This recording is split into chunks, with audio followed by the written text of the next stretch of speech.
I've recently been rewatching both the Alien and Predator movies with a friend who has never seen them.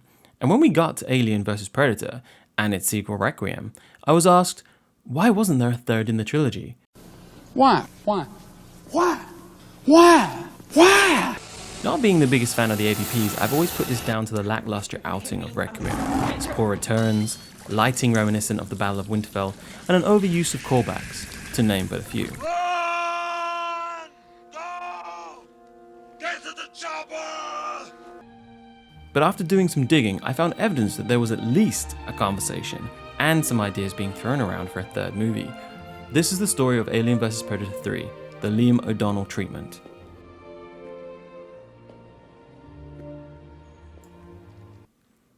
Liam O'Donnell is known for his work on the Skylines franchise, having produced and directed 2 of them. However, his first film job was in 2007 under the directors, the brothers Strauss, as a visual effects consultant on Alien vs. Predator Requiem. Whilst production of the film was underway, Liam worked on script changes for Requiem. On his downtime though, he started penning a third film. Whilst in his trailer, there had always been a plan to make a third in the series, and ideas for the third film had been circulating the execs and director brothers of Requiem. Because of budgetary restraints, a lot of Requiem's original ideas were scrapped. Requiem's first story ideas had been set in space, a place the director brothers felt would have made more sense based around the comic's source material. Fox execs pushed back, forcing them to set it and make it in Bumblefuck, Colorado, which is far more cheaper than building expensive sets of spaceships and alien worlds. Another script idea, before the Strauss brothers had been selected for the project, was from writer Shane Salerno, who wrote an early pitch for the film where the Predator ship crashed in Afghanistan and the movie revolved around a special forces team. This was also dropped for budget reasons.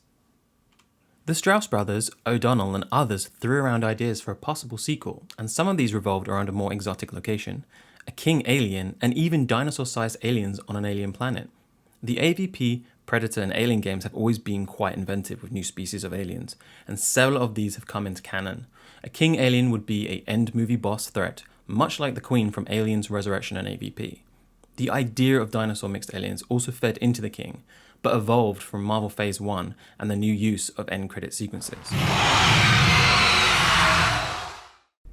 The Strauss brothers thought it would be good to incorporate a cliffhanger, much like AVP and the Predalien, and maybe include these huge new aliens, a way to show fans that maybe the next in the trilogy would be on the famed alien planet fans of the Alien franchise have always wanted.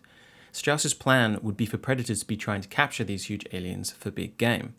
The Predator homeworld, which in AVP2 was only added in post, would be heavily involved, and colonial marines would return armed with predator-killing weapons.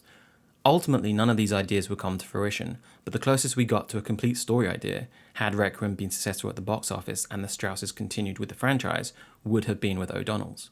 In O'Donnell's words, his story would have gone a little like this. 2 decades after the destruction of Gunnison, Colorado, the world has changed dramatically. Global warming has heated the planet and led to the melting of the polar ice caps, which in turn has raised sea levels and drastically reduced the available landmass, leading to overpopulation. Instead of individual nations, global society has moved towards a unified federation, largely controlled by the famous Weyland-Yutani Corporation. Having reverse-engineered the Predator plasma technology captured in Gunnison, the company has since developed interstellar travel technology, allowing humanity to move out into space and begin colonizing other worlds. However, the fuel required for faster-than-light transport is derived from a rare mineral found only in southern Africa, which remains the world's last free continent that is not under the control of Weyland-Yutani. As a result, rebels and revolutionaries from all around the globe have flocked there to escape corporate control and resist spreading globalization, and Africa is rife with civil unrest and conflict.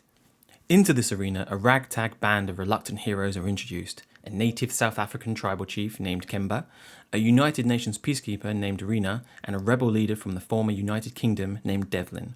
Devlin runs a rebel training camp near Kemba's village, and the two have an uneasy relationship as a result. Much of the detail given here only really highlights Earth and the strife that human characters are going through, so it's safe to say that perhaps the Alien and Predator conflicts would arise from their appearance in reclaiming their technology, or perhaps just a new hunting ground in Africa.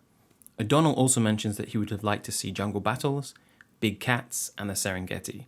Definitely a more exotic location than we've seen before, and possibly new alien hybrids derived from Africa's vast fauna. Unfortunately, the poor box office and reception from AVP Requiem was the nail in the coffin for AVP 3. But with Disney now holding the reins over the future of the Alien and Predator franchises, with an Alien TV show helmed by Fargo's Noah Hawley, and the fifth Predator film directed by Dan Trachtenberg being released in 2022 and 2023, perhaps there is a future for the colossal showdown of these two alien behemoths. Probably just won't be about alien elephant hybrids in Africa is all.